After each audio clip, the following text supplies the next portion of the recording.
Hi guys, welcome back to another episode of the Irish Tennis Updates podcast. My name's Adam. I'm your host. Today I'm talking to former Davis Cup player, currently one of the very top coaches in the country, and the current Fed Cup captain, John McGahon.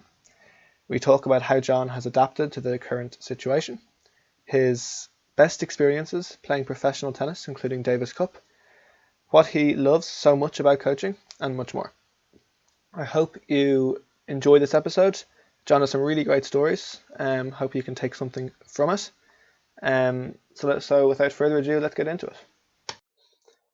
All right, so John, how are you doing? How's kind of life in lockdown been for you the last few weeks? All's good, Adam. Just firstly, big thank you for having me on your podcast, and a big well done to you for all the great work you're doing on it. Thank you. Yeah, not at all. Just the last couple of weeks, 2 months has been absolutely mental. Just a total change of life, not just for me, but for everybody around the world. And I suppose with the coaching, I would have been heavily involved in just working, Monday to Sunday, really, and that's gone from that to nothing. But it's been, on the flip side of that, it's been an unbelievable time to spend time with my daughter, who's a year and a half old now, and from that retrospect, it's been magic. But I have to say, at this stage, looking forward to hitting a few balls again. I know. I mean, just in terms of kind of fitness-wise and keeping your eye, and I know you've been doing a few Zooms with Leinster Tennis, so you've been. How are you feeling that way? You're feeling you've kept fitness up pretty well, and you're going to be good to get back into it.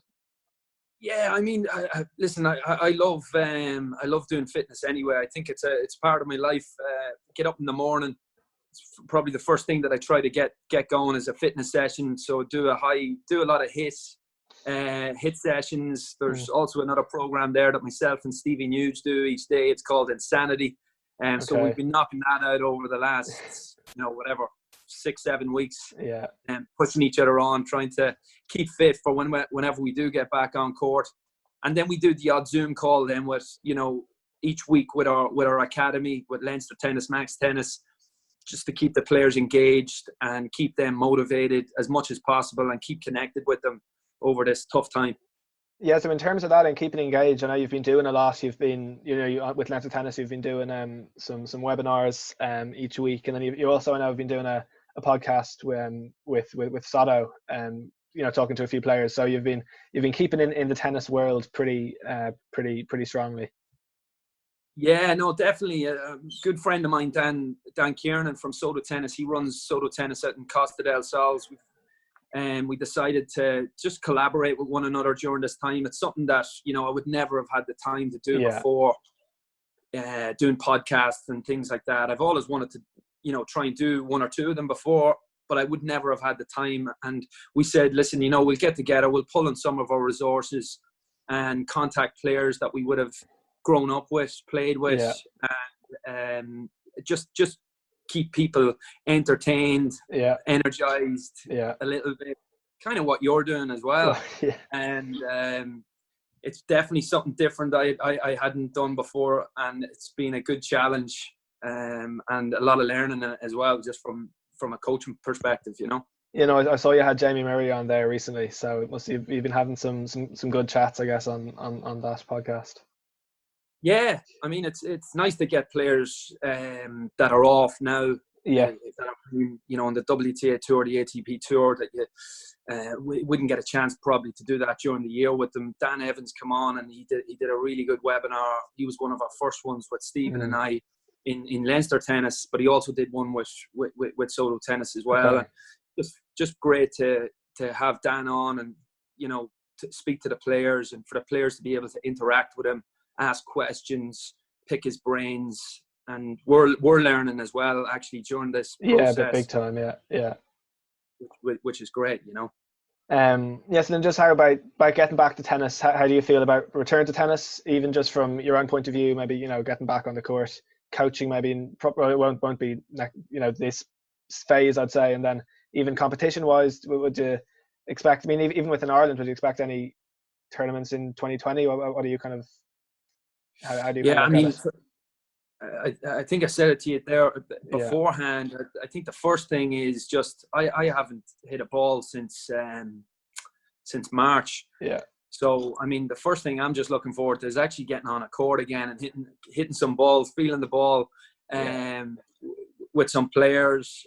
And that initial first week, just really happy to be able to go back to sport again. There's a lot of sports here in Ireland that can't play or can't get back out. So we're very lucky, I think, as a tennis community, to be able to go back to the sport we love. And I think it's very important during this initial phase for us to be able to take on board the precautions that have been set out by the HSE and the Federation, and do our best to be able to, make them happen for the first week or two and see where we are after that, because, things could change again in the next month. We could be back to square one. Yeah. But hopefully we're not. And I'm going to try and do it, from my own point of view. I'm going to try my best to adhere to the guidelines as best we can. Yeah. Now, hopefully we can start to get stuff back going and into a bit of tennis anyway. So just in terms of coaching, where did coaching kind of start for you? How did you kind of get into it in the first place? For coaching? Yeah, coaching tennis. Yeah. I mean, I suppose growing up, I played a lot of tennis, obviously, growing up, and then I went to university in Wales, and when I went there, I was doing a PE teaching course. So I was actually teaching. Doing a teaching course there, but it was a lot of sports. So there was all different types of sports, and tennis was one of them. I had done a little bit of coaching as well prior to that, before going over to university in Cardiff in Wales. And then I went on and did my PGC at Exeter University in St David's. And that involved a lot of tennis coaching with schools and a lot of tennis coaching just with players in the UK. And I suppose then, as after even completing my studies and going on to play professional tennis, one of the ways that I funded myself to play professional tennis was by coaching. So I coached actually and played when I was a professional tennis player. So I mean, I've been coaching a while, and I love it. It's a big passion of mine. I did qualify as a physical education teacher when I had finished university, and I planned to go back to that after finishing playing professional tennis. Yeah. But a role came up in my hometown in Dundalk for me to come in and coach tennis, and I was totally in love with tennis and teaching and helping players just get better. And I kind of wanted to stay in that world, and I'm still in it now today, and I have to say I love coaching tennis. Yeah, no, I think a lot of people will agree that you've done a pretty good job of that over the years. I know, John, a lot of the work you do is in Max Tennis Academy. So do you mind just telling me about where that all started? Yeah, so Max Tennis Academy was born at my home club in Dundalk.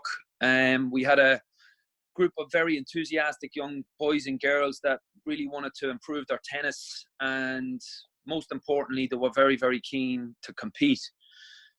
So we decided to call that core group of players that we had that really wanted to maximize their potential Max Tennis. Yeah.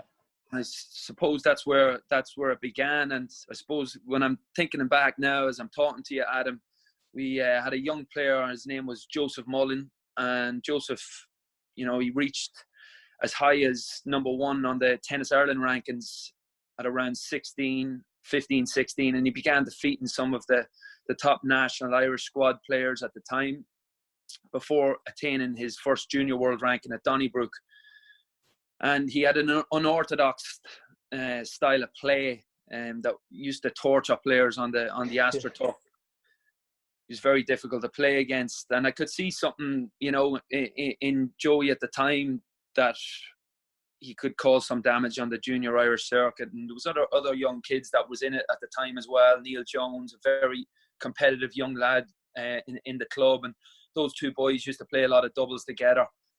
And that spurred a lot of other young players in the club to come along, like Aoife Tona Bartet, who went to UCD and became an under-21 Irish national tennis champion, to Ruth Copus, who you see today, who plays Fed Cup for Ireland.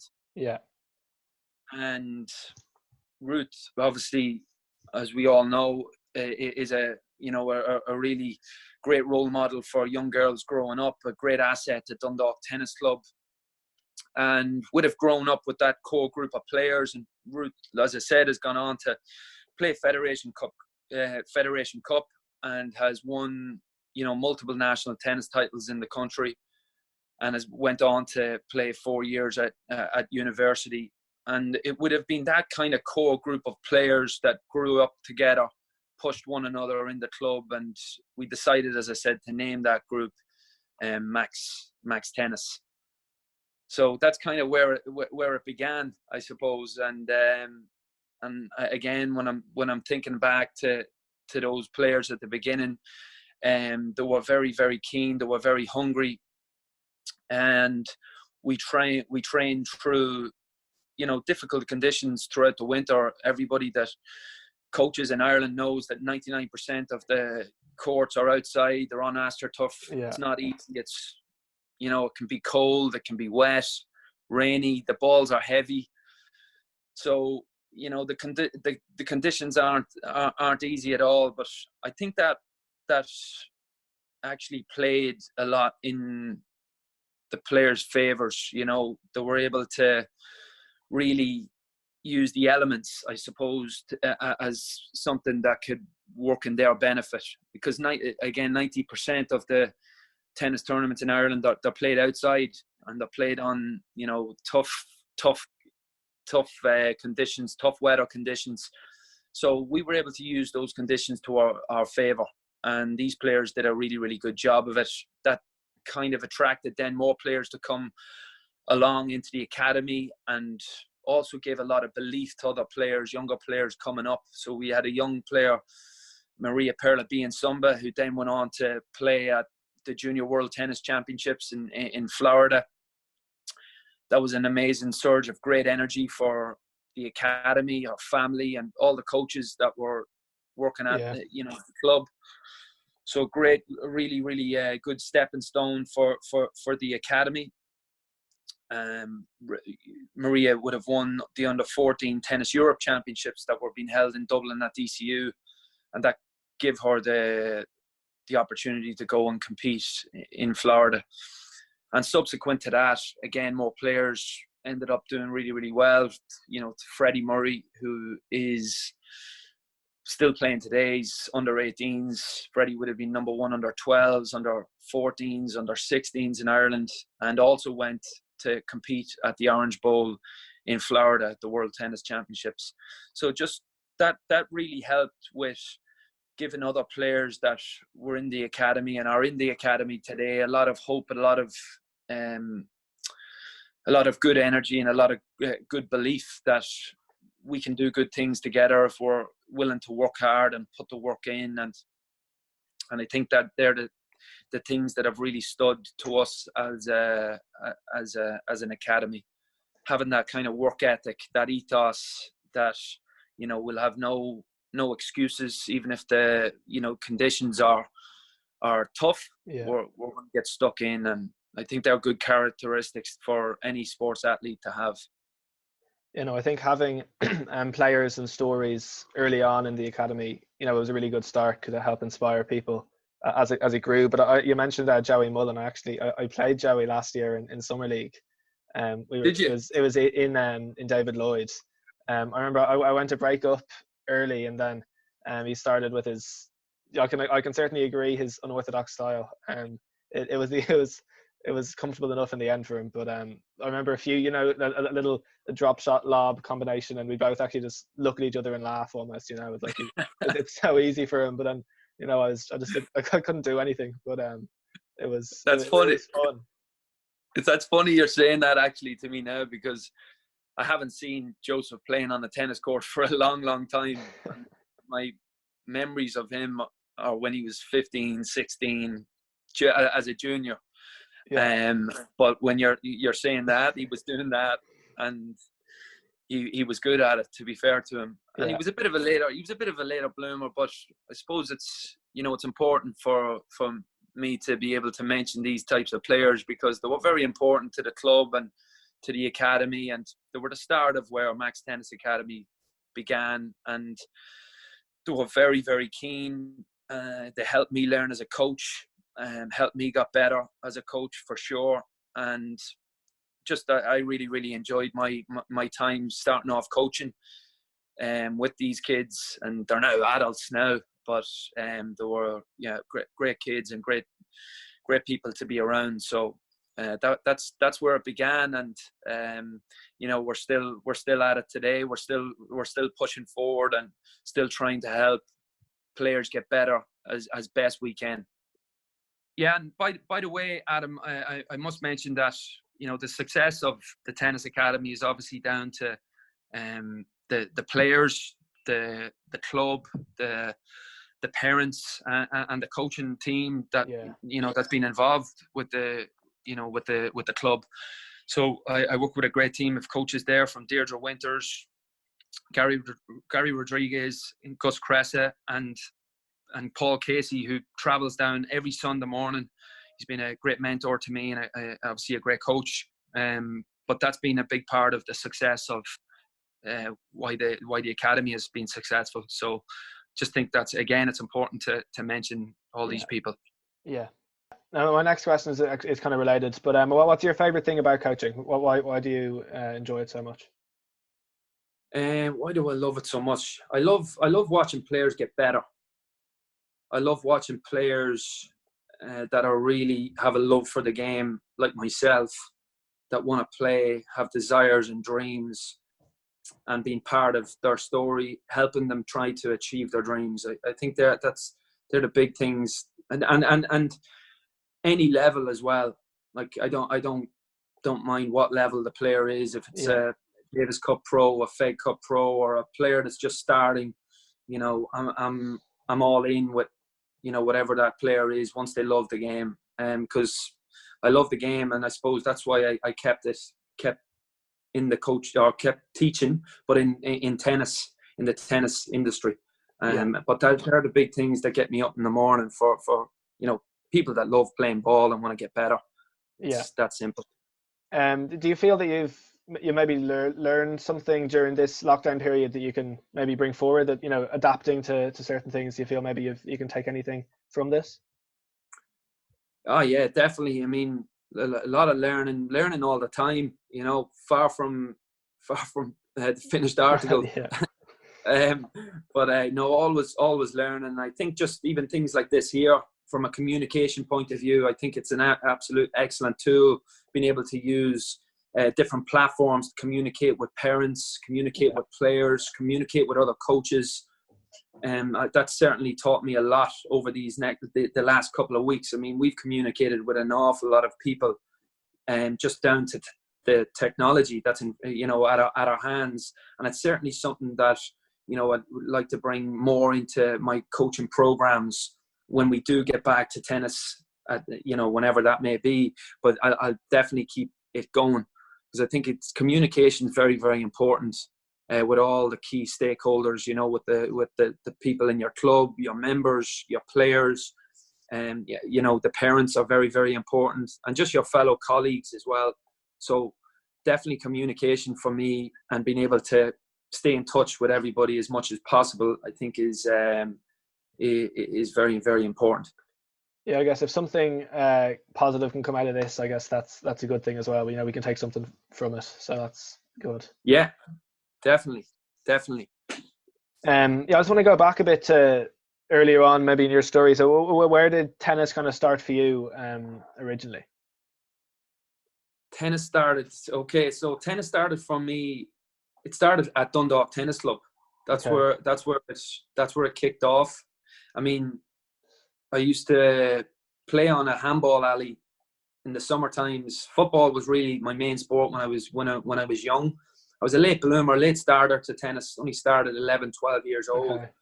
But I remember the first summer that I went down to the local tennis club in Dundalk. My mum brought me down because there was no football league being held during the summertime, and I remember walking in and I saw these kids hitting the ball across the net, and I can still picture that now as I'm talking to you.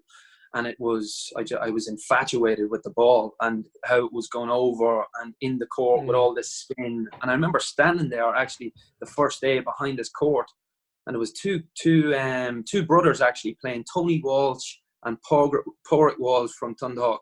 And I remember them hitting the ball over and back, and I was mesmerised by it.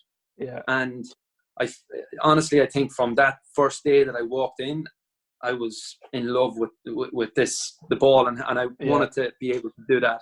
So it started in Dundalk Tennis Club, and just it was a magic place to be able to hang out.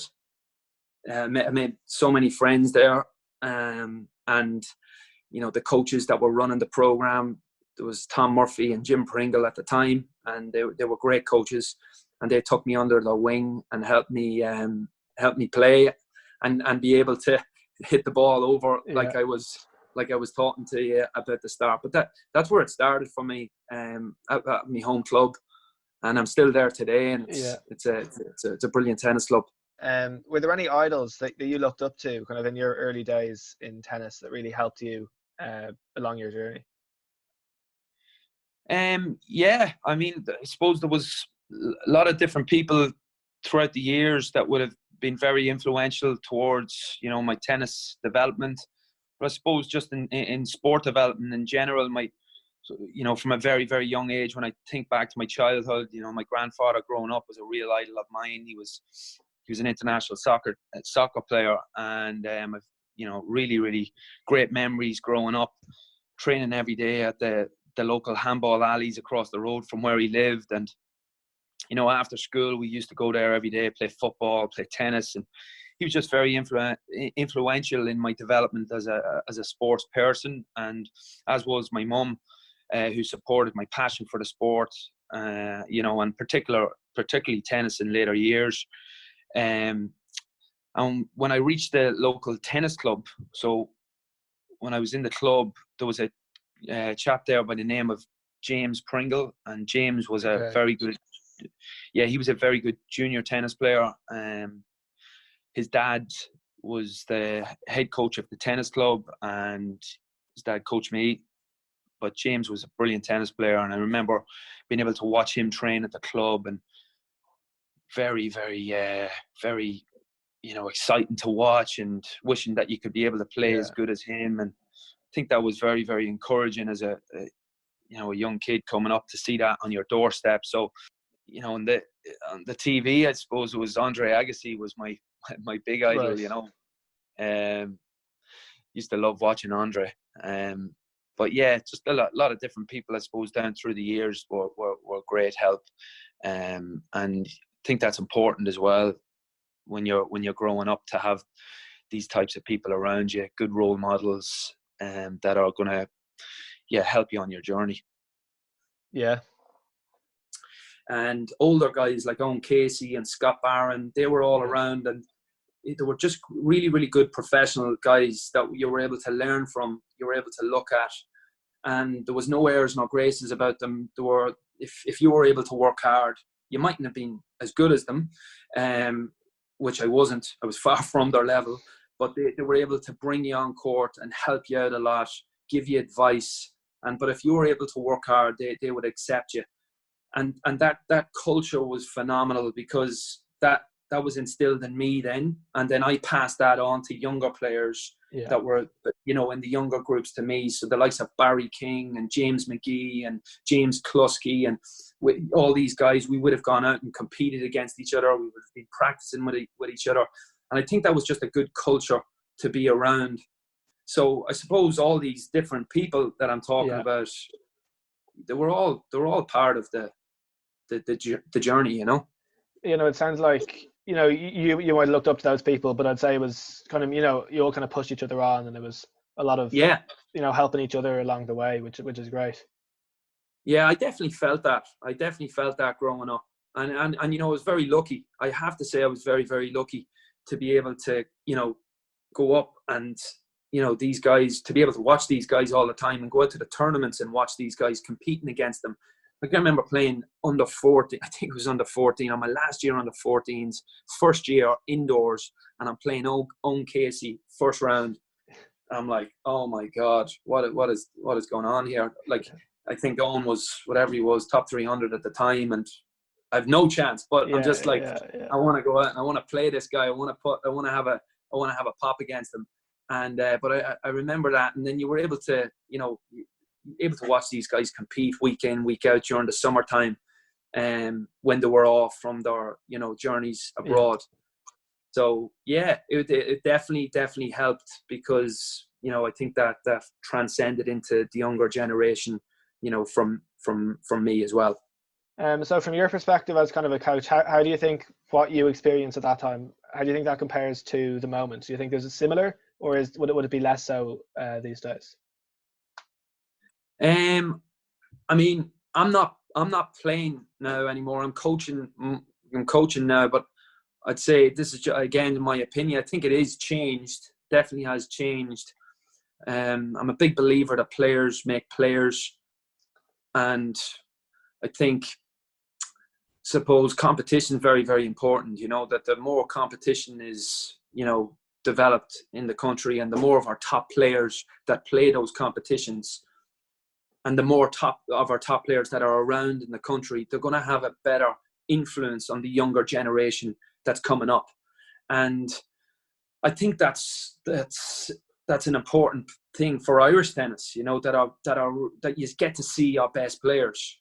You get to see our best players competing. That's what the younger players want to see, that they want to be able to get up close and see that ball, watch them practicing, watch all the idiosyncrasies, the characteristics that they have. Yeah. I think that's so important. A coach can talk about it, only so much, and you can watch it on TV, but there's nothing like the naked eye of watching the top ballers play ball. And I think that's what I meant by, I was very lucky when I was growing up, that I got to be around these guys that inspired me to stay on. Now, I had unbelievable coaches growing up, like I said, from the beginning, Jim Pringle, Tom Murphy, that was in Dundalk Tennis Club. On a Leinster squad, I had Michael Nugent, and then I was very lucky to go on to a national program, touring program with Paul Casey, who ended up being my coach. From 16 onwards,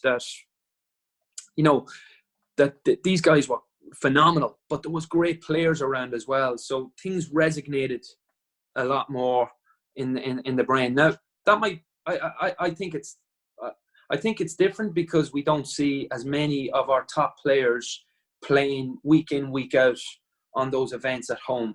And I think, and then also just from a training point of view as well, we don't get to see them an awful lot. They're away, and I totally understand that.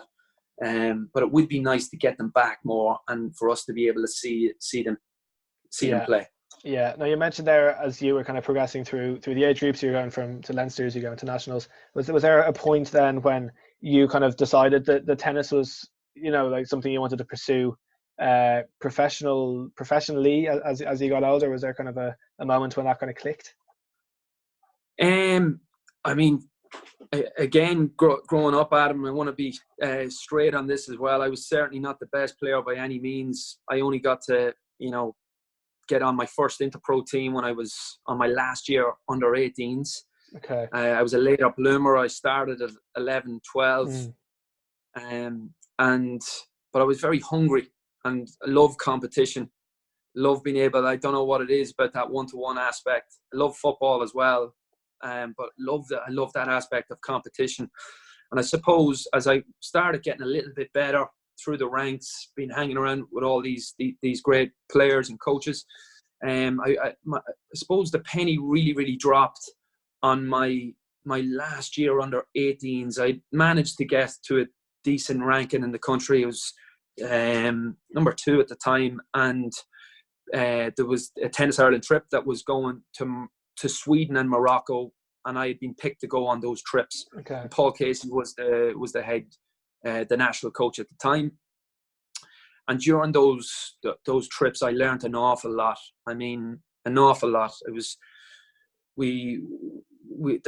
just being around the tournaments for starters. We went to Norway, went to Sweden. We got to be around guys that I didn't know that were going to end up, top players around the world, like Marcus Bagdatis, Robin Soderling, Yeah. Just to name a few, like Florian Meyer, all these guys were hanging out at these events, and I was able to hang around, you know, for a week, a month at a time, to be around these players, watch them. I wasn't necessarily doing much damage in these tournaments at the time, but I was able to watch them and be around them, and I was able to also learn from, you know, the league coach, which was Paul at the time, who was educating me on the journey, and say, listen, man, you can play Davis Cup, you can play professional tennis, you can be a world ranked player if you put the work in. You give me a lot of belief to be able to, you know, go on and do that and pursue the dream of, you know, playing professional tennis. And mainly the main focus was to play Davis Cup. That was the main driver in my tennis career. Yeah, so then I guess you went off to university, you mentioned in Wales. So was that kind of tennis, very much tennis, you know, scholarship kind of tennis focused, or was it less so? The college would have been highly focused on sport. So PE teaching was the degree that I had took on, and part of that degree was that there was a tennis program held in the university. UIC was the name of the university, and it had fantastic facilities. It was actually a really good place for me to go. I don't think I would have gotten a big scholarship at the time last year under 18 to go to the States. And it was a good fit for me to go to Cardiff. There was very good tennis players in it, good coaches again, and there was a lot of competition. There was a hell of a lot of competition, and there was a lot of opportunities to go and basically train during the week and compete every single weekend. And I think that helped me an awful lot with my studies, but for tennis, which was the big focal point. And I wanted to make sure when I did finish university, I haven't been to the States now, but I've seen all the facilities and the programs, and it looks unbelievable, you know, what they have out there. But one of the, like I said to you before, one of the big drivers for me was that I wanted to play for Ireland. I wanted to play Davis Cup. So, you know, I may not have had all the programs and, you know, facilities that were in place in America, but there was enough there for me to be able to say, right, I'm going to put the work in, and, you know, when I come out of university, I'm going to get playing some tennis and play professional tennis on the tour a little go.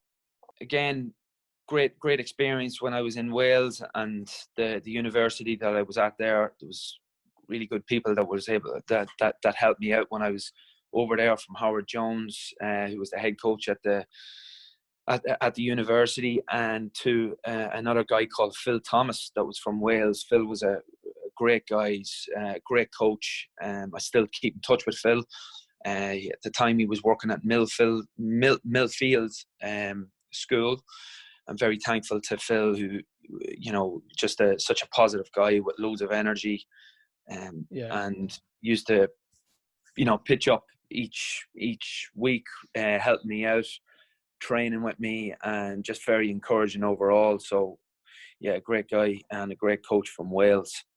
Yeah, so you did finish. You finished there in Wales, and then was it straight away? You did give the pro tennis a go. You went for a few years. So how did you find that transition then from into pro tennis?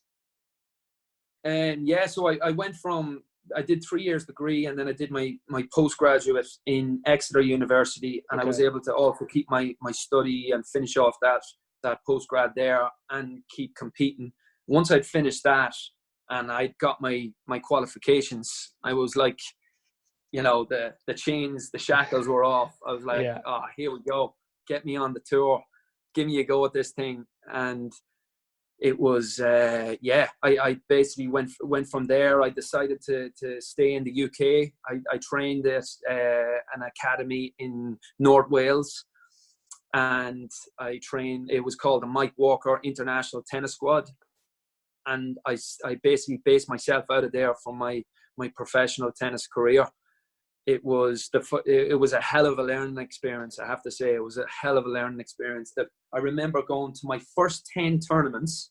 At the time, you had satellites and you had futures, and I was doing all my tournaments in the UK. So I was training during the week, and then I was driving to these tournaments that they had held every week in the UK. And I remember my first 10 events, I didn't get into any one of them. So I couldn't get into the tournament. So I was pitching up to the tournament. Yeah. I was signing in, but I wasn't getting in. And I was like, I can't get a match in here. It's unbelievable. But I was doing these other events that were money events that were being held in the UK at the time. So I kept doing them to keep the, keep the eye in. And whenever I did get a pop to go and play, that I'd be ready. But I think it took so long for me to get into these events. But I remember getting into one in Bournemouth. It was being held in green clay. It was a satellite. It was the first of the 4. And I remember managing to qualify, coming through 3 rounds of qualifying and getting into the first round main draw. And it was the first time I'd ever qualified, for a professional event. And the feeling was just, it was unbelievable. It was just amazing just to qualify. Yeah. And I actually ended up losing to a really good doubles player, singles player and doubles player, Colin Fleming from Scotland. Oh, yeah. I played Colin in the first round of that event in Bournemouth. And Colin actually was in Stirling University at the same time when I was in university in Newark.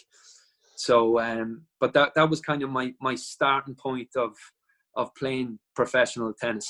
Yeah. So for then the first time I qualified. From those years then playing pro, what was the hardest thing about it, do you think, for you? The hardest thing about it, I think, listen, there's professional tennis.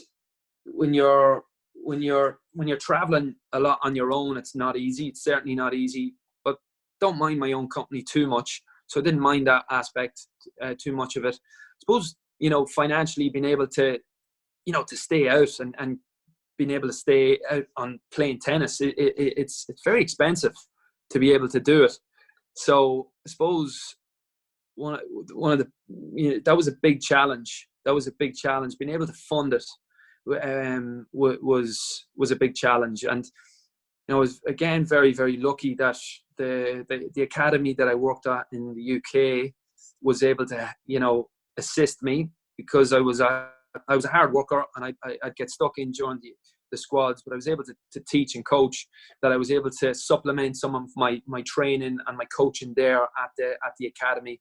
Yeah. And I also used to fly back every Friday from Manchester back to Dublin, and I used to coach in Dundalk every Saturday and Sunday. Okay. So I used to put about 18 hours in over the weekend and help all these young players, these young players in Dundalk Tennis Club, play ball. So I used to train with them a lot. And then after that, I used to get a mushroom truck from Dundalk back into the ferry at Holyhead, and that mushroom truck used to drop me off at about 3 a.m.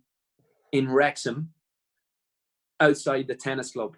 And I'd have my bag in my back, and I'd run through the field back over to my digs where I was staying. And I used to do that every single week. And I suppose that was tough. That was tough because you were very tired, very fatigued. There was a lot of traveling involved. But, I mean, I'm saying it's tough, but it wasn't really tough. It was just you're trying to pursue your dream, and you'll do anything to make it happen. I was very lucky to be able to coach and make money and play, because if I wasn't able to do that, I wouldn't have been able to play. So from that time then, what was your proudest moment? So now you mentioned Davis Cup. How was that experience playing Davis Cup then, John? Yeah, so Davis Cup was a brilliant experience. I mean, I got to play under the leadership of an Irish tennis legend, Sean Sorensen. Sean would have played in the world group of Davis Cup for Ireland. So it was a great opportunity to learn off someone with his experience. And getting on that team wasn't easy either. There was very good players in front of me, including Conor Nyland, Luke Sorensen, Kevin Sorensen. And all those guys would have been inside, well inside the top 600 in the world at the time. And so it was to get on the team, I needed to be in and around 900, and my highest ranking was 891, I think.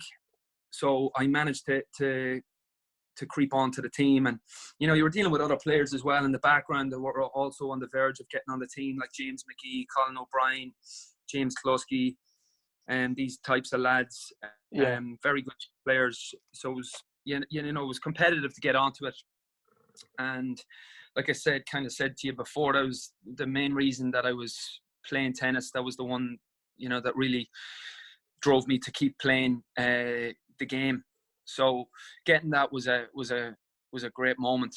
It was a really, really great moment. And our first tie was actually held out in Egypt, in Cairo, and I was playing futures out there previous to it, and I got a phone call. Yeah, I got a phone call off. It was my mum that called me at the time. Forget what age I was, but she gave me a ring, and I was in Cairo. I actually, the tournament that I was playing at the time, I wasn't doing particularly well in it. But I remember her calling me and saying, you got selected to play Davis Cup for Ireland, and that was a great moment. I was sitting in my hotel room in Cairo. I think I had just lost that match the day I played, but it was bittersweet kind of thing. You match, but you get that news that you're going to compete at Davis Cup, and it was actually going to be held out in Egypt as well. So yeah, that was a really, really special moment. And like I said, there was a good team then. I was playing with Connor, Luke, Kevin, and it was myself then. And Connor and Luke were the main player, the top two players. Myself and Kevin played in doubles. So just really, really, really special time. And we got to get through the group that we were in. We were in group 3 at the time, and managed to get through that group. And Sean decided that we'd celebrate by ordering some camels. So he ordered some camels at the end of the week, and we ended up going out into the pyramids. It was almost at dusk as well. It was unbelievable views, and there was a news reporter out there, and his name was Paddy Hickey. And Paddy actually he didn't have a camel. It was more like a donkey, something that he was on. And I just remember when we were going out, and the donkey ended up like taking off over these sand dunes, and Paddy was hanging on to this thing for dear life. And I actually think I have some photographs of it as well. I was on me on the I think it was on a camel or a horse, one or the other, but it was mad. It was just a great experience. And actually, there was another chap I forgot to mention you that was on that team, and it was the physio, and it was Nicky Green. And Nicky did a great job all week. You don't get to travel with physios when you're on the road playing futures events, so you were just being treated like a real pro all week. And I remember getting physio every day off Nicky, and feeling like an elastic band, and he did a fantastic job with us, and it was great having him. You'd love to have something like that when you were playing yourself, just like the top boys around the world. But it was a great moment, great experience to be able to play Davis Cup. I understand as well, for the next campaign, you were selected, then there was a bit of an issue there. So there's a story there, is there? So I actually got I was part of the team again in Group 2 against Morocco and against Ukraine. It was actually the one against Ukraine. I'd come I was playing futures events out in Morocco, and I on the second week of the Moroccan trip, I ended up getting food poisoning. I was playing a fella you probably know from Australia, John Millman, in qualifying. John, obviously a really, really good tennis player, but I ended up playing him the second week. I think it was in Rabat, and I was in a bad way. I just, had food poisoning. I was really sick. He ended up duffing me up, giving me a good hiding. And so with not picking any points up, and I had been selected then to play against Ukraine. I think Sergei Stakhovsky was playing on that tie as well. Right. I said I'd make a trip home. I'd make a trip to Spain there was a futures event in Elche, and it was you're talking about July here, so it was quite hot. But in lieu of not getting any points, I said, right, I'll jump into Spain and into Elche and see if I can pick a few points up, because I was getting main draw with the ranking that I had at the time. But I drew this guy called Inigo Cervantes, who again ended up being a really, really good tennis player, top 60 in the world. Right. And I took a trip from Casablanca into, I forget exactly where it was, but it was somewhere that was basically about 13, 14 hours away from Elche, where I was staying. And I was doing everything on the cheap. So I was getting this bus trip from, could have been Barcelona or somewhere like that, Madrid. And basically it was a long trip, and I ended up coming down on this bus. And at this bus, I remember stopped off at every single tourist destination that you can imagine, and it was the longest trip ever. I ended up getting to Elche, dehydrated, wrecked, absolutely knackered, and I draw this guy who was an up and coming young Spanish player. I think he was top under 18 kid at the time, and our first set went on for about an hour and a half. And the middle of July, I was obviously a little bit quite naive, thinking that I'm going from Africa, it's not going to be as hot in Spain. Yeah. It was hotter, and it was a really, really tough experience. So I was playing this guy, and I lost the first set 7-6. I proceeded to begin the second set, went over my ankle when I served on the first game of the second set, rolled my ankle, and then proceeded to go into this full body cramp. Oh no. Yeah. Oh no, it was the worst ever. So nobody speaking English. All this, the Spanish people that were watching the match don't know what's going on with me. They've got this pasty white Irish guy that's lying face down in the dirt, and he's having a full body cramp and not able to explain himself. And before I knew it, there was an ambulance into the tennis facility. I was thrown onto a stretcher. They were putting needles into me to get me all, back. I was so dehydrated, so they were trying to hydrate me again. And I ended up in hospital that night. And I remember coming back in the next day to the club in crutches, and the Spaniards, they were just basically looking at me, laughing. And they were like, who is this guy? But that was kind of the story. But behind, the next time, unfortunately, I didn't get to play against Ukraine, and that was another great tie. I think there was Connor was playing, Colin O'Brien, and Owen Heavey took my place on that tie at the time. So, but just I was still there, part of the team, and just a great opportunity again to be around all these types of players and events, and just very, very, very thankful to have these experiences. Yeah, I was looking back through a few of the results from that time, and I saw, as well as Millman, you played Sam Groth as well. You had a match against Sam Groth, who's the world record holder for fastest serve, right? So maybe do you remember that match? Adam, now that you said, that I actually broke Sam Groth on his first service game on grass, Ilkley or somewhere like that. Yeah. And it was somewhere like that. Yeah. And I remember playing that tournament, and I remember big Sam and me playing Sam. And you know what? For that tournament, I was sleeping in a tent the night before. I was sleeping in a tent, honest to God. And you're probably saying, why the hell were you sleeping in a tent? At the place that we were at, the tournaments that we were at, I think the hotels were all booked out, so there was no accommodation for any of the players. So some of the players were actually staying in these caravans and tents, and I managed with another player to get this tent, and we were sleeping literally courtside from the court that I was playing Groth the next morning. God. So when I look back on it now, it's just absolute mental crazy stuff. Yeah, crazy stuff. Do you remember that match? Obviously, you said you broke him there. Did he have like a reputation? Did everyone was like, oh, he's the guy with the big serve? Yeah. Was it that kind of deal? It was that. Yeah, everybody kind of knew. Listen, the Aussie guy's over. It was there was all these satellite events on, and yeah, and like Grot was, he was holding this racket, and literally it was like this. It was like a sledgehammer.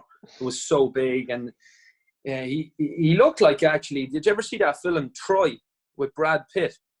No, I don't think so. Have a No, look at it. He no. looked like that. He had Yeah, shoulders on him, like it was just ridiculous. And you're playing on these bumpy courts over in Ilkley, and I was literally swinging blindfolded for this. I didn't know where his serve was going, but somehow I managed to break him. I mean, I think he beat me comfortably. He was, I forget the score, but he beat me quite comfortably. But again, you're just, you're hanging out with all these players. You're training with them, and like, I think during that week, then myself and Sam were, practicing a lot. And you're just around really good pros. You're hanging around the tournaments. You're learning from them. And for me, that was just the dream. I just love tennis, and being able to just be out, whether I won or I lost. I always wanted to get back out onto the practice court and put the work in. And, and again, like, during a couple of those tournaments, you're coming across the likes of Sam Grot. I was very, very lucky to be able to travel with Raven Klassen from South Africa and play doubles with Raven. Raven's gone on to be a, Australian Open champion and top 10 player in the world. And just hanging out with these types of lads and being able to learn from them, room with them, talk tennis with them, it's just, they're just experiences that they'll resonate in my mind forever, Yeah. But how long was it then until you kind of hung up the racket professionally? So I think I played maybe for a year or two after I got to play Davis Cup, and I think that was 2009. I think I played Davis Cup 2007, and then I stopped playing around 2009, and I think I kind of knew then, like, that, as I said at the start, the really main reason I was playing was I wanted to play Davis Cup. I was quite realistic in my goals. I understood how much I was going to be able to travel. I understood that I wasn't always going to be able to travel forward and back from the UK and Ireland to earn money, to be able to go away and travel, because going to these events, if you're going to a trip abroad, let's say for 4 weeks, you're looking at about €2,000 a week to travel. And that's not with a coach. Yeah. That's on your own. That's just with yourself. So I was quite realistic. I was very lucky to be, like I said, to be able to gather money and earn that money, work for that money, to be able to put me out on trips. And, when I got my first world ranking points, I had one or two private sponsors that helped me with flights and things like that. But 2009 is when I decided, actually with a trip with Barry King, we went to Gabon, and Barry, I don't know if you know Barry. Barry is an unbelievable tennis player, great tennis player. Yeah. Top 600 in the world, top 700 in the world. But Barry and I used to we grew up together, and Barry wasn't playing professional tennis. I think he had just finished college, and he played some tennis that summer in Ireland, and we played each other actually in the final of Temple Oak, that event. And Barry beat me like 4 in the third. And I ended up staying in Ireland and training with Barry, and said, listen, will we do a few trips together? And also wanted to see him become an ATP professional player, because he was a bit younger than me, but he was a great player. And I was like, this guy's got to get ranked. We're going to do a trip together and play some doubles together. And we did. We went out to Gabon, and Barry ended up doing really well. He picked up his first point. And I was playing a guy called Peter Lucassen from Netherlands, and I blew my hip out on the first round or second round. And I think after that trip, I struggled a lot with my hip and injury, and I was getting a little bit older as well. I forget, around 26, I think it was, years old. And I just felt, I'd achieved what I wanted to achieve in the game, and it was kind of a time for me to put my efforts into the coaching world, which is where I am today. And Yeah, so just but amazing experiences. Tennis is unbelievable. What a privilege to be able to play tennis and, you know, travel the world, go around and see all these different countries, go to Africa, go to India, go to Thailand, go to the UK, go to the States. I'd never have done that, you know, if I hadn't have had tennis and the opportunity to do that. So just amazing experience. Yeah, no, for sure. Yeah, so I guess just looking, moving on a bit to Irish tennis. So how, I know you mentioned earlier a bit about how you'd maybe see it now compared to how it was, you know, when you were kind of growing up, when you were a bit younger. How do you maybe see it in the future, and what do you think maybe we can do to keep it going in the right direction going into the future? You know, first of all, we've got great tennis players here in Ireland. You know, we've got great tennis players. That's the first thing. We've got great coaches, got brilliant clubs. I think to improve it, I think one of the webinars that we had the last few weeks and talking to pros, I don't know if you listened into Conor Nyland, but you know, and Owen Doyle, but it really strikes a chord that competition is massive. Competition is massive for clubs in Ireland and for players in Ireland. I'm a big believer that players will make players, creating an environment, a competitive environment. So first of all, I think we need to have a national club league. There should be a national club league for, just like football.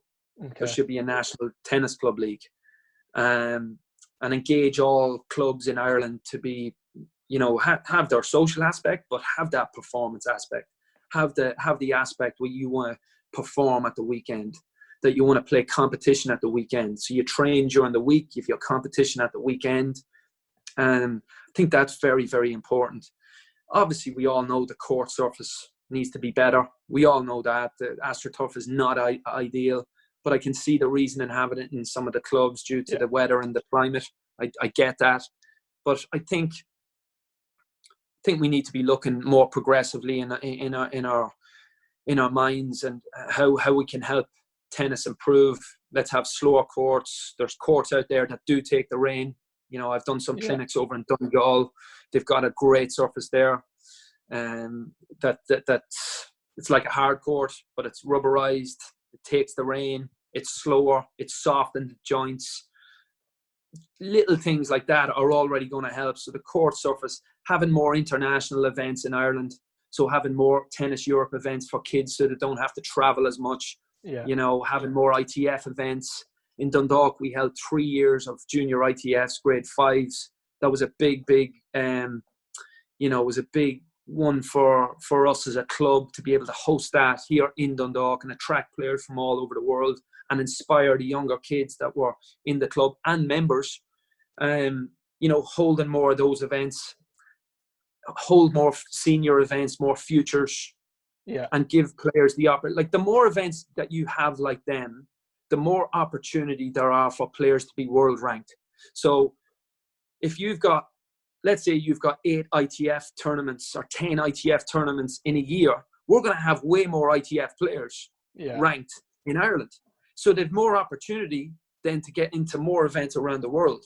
What's happened a lot is that the players have no ranking. They're traveling around. It costs, like I said earlier on, up to anything from 1,500 to 2,000 euros a week. It's crazy money. So how do we help players? We help players by bringing the competition to us, bring it to Ireland. And if that's on AstroTurf, brilliant. It's home soil. You know, that's the other thing. Learn how to play fastball tennis. Learn how to serve and volley a little bit more. You know, use home tennis to our advantage. You know, you only have to look at the players that have won our Irish Open over the last couple of years, and Georgia Drummy, you know, Sinead Owen, Owen Casey, Conor Nyland, James McGee. They all won these Irish Opens when they were brought here. So bring competition home to Ireland, put the money, put the investment, get that, put it into to these areas in the country, and help the players.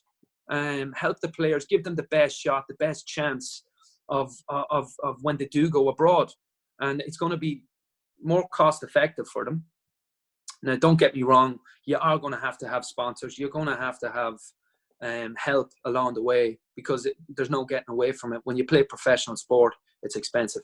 Yeah. But I would love to see those types of things going in. Competition, national club league, more international tournaments, change the surface in the clubs, make that more of the focal point when we're at the clubs as well. Are we performing? Are we getting our kids out to be the best we can? Are we encouraging them to compete at the weekends? They're the things that are going to help push Irish tennis forward for the future. I think that's well said. It all just comes down to competition, doesn't it? For you, it all comes down to just competing and having those experiences. Absolutely. Don't get me wrong. Of course, the technical aspect of the game and the tactical aspect of the game, the mental aspect of the game, these are extremely important. But you learn that. You learn that when you're out and you're competing. You learn your trade when you're out competing. There's a big difference than hitting the ball up and down the middle and looking $1 million to actually going out and being able to pinpoint on clutch points, under pressure. Can you perform? And the other thing is the cream will rise to the top. It's like you don't need to reinvent the wheel here. Put players in an environment that's competitive. The best will come to the top. Of course, they're going to need a couple of tweaks and changes, but good players, they come to the top in the end. And for me, competition is the driver of every sport. Yeah, no, I think that's really good points, and hopefully, those are things that can definitely happen into the future. Yeah, I know currently you're the Fed Cup captain, John. So would you mind just telling me a bit about your experience in that role up to date? So Federation Cup was the first time I did the Federation Cup as the captain was last year. It was an amazing experience, and the event was being held out in Montenegro, and it was a very proud moment for me as a coach to be able to lead the top Irish ladies out into battle. So we had a good team ranging from Sinead Lowen, Rachel Dillon, Jane Fenley, Juliana Carton and Aisling O'Connor. And Juliana and Aisling actually made their debut. So a really, really special moment for those two girls. There was another girl that was meant to be on it, Shauna Heffernan. Unfortunately, Shauna got injured, so she wasn't able to make the squad. But a really special moment, as I said, for the two younger girls, and the older girls were able to give them a lot of help because they had played previously beforehand. But just as I said, the girls did really, really well. Not easy conditions going out from Ireland into Montenegro on different court surfaces, playing on clay, a little bit hotter. And we had a good campaign overall. They finished up in third place with a really, really great opportunity, actually nearly to win the event. We lost to the eventual winners, who were Egypt. Okay. We lost that out to them on the first round, 2-1. A very close tie. But I think, again, the girls did really, really well. And the reason is, I think that, and you're probably saying, third place, we could have won it. But, on the lead up to it, the senior girls were all working 9 to 5. So they were working full time and trying to train. Difficult for them to prepare when you're, going out to play against top professional athletes or players that are playing professional tennis and playing, high level university tennis. So I think they did really well in that retrospect. A lot of the training was done at Fitzwilliam Lawn Tennis Club, who give their courts up in the morning. So the girls were getting up and training from 6 a.m. before heading into work. And that's not easy, then having to go to do your full day of work and then come back and try and do a few more hours and then go out and play, a professional event like Fed Cup. Yeah. So I think they did well, represented Ireland really well, and I was very proud to be part of the team, and I'm looking forward to our next tie. It was meant to be this June. Unfortunately, the way things are at the moment, and there's a lot of uncertainty of when tennis is going to get back to normal, but I'll be looking forward to our next campaign for sure. Yeah, no, I just have a couple more questions for you, John. Really appreciate your time, taking up a good bit of your time. No worries. No problem. Yeah, well, what's your favourite place you've ever been to play tennis, or in a kind of a tennis capacity? Favorite place I've been? I think I've kind of hinted there at you, and when I was talking a little bit about max tennis, that I got the opportunity to go out to Florida with Maria Perla, being Sumba, and Freddie Murray. That wasn't actually as a player, but as a coach. Yeah. And geez, it was unbelievable. It was just amazing, you know. The courts, the weather, just the whole experience was amazing. I would have to say Miami would be my favorite place to go and play tennis. You're drawn to the courts, the color of them, and the blue skies, and just an amazing place to and go and play. And very lucky, as I said, as a coach, to be able to go out and experience that. But I think if I was if I had a lot of money, I could go and play tennis there, I would definitely go there. Well, what's your number one piece of advice for junior players that maybe kind of 15, 16 that are performing well? What's your big advice for them? Big advice for kids growing up is follow your dreams.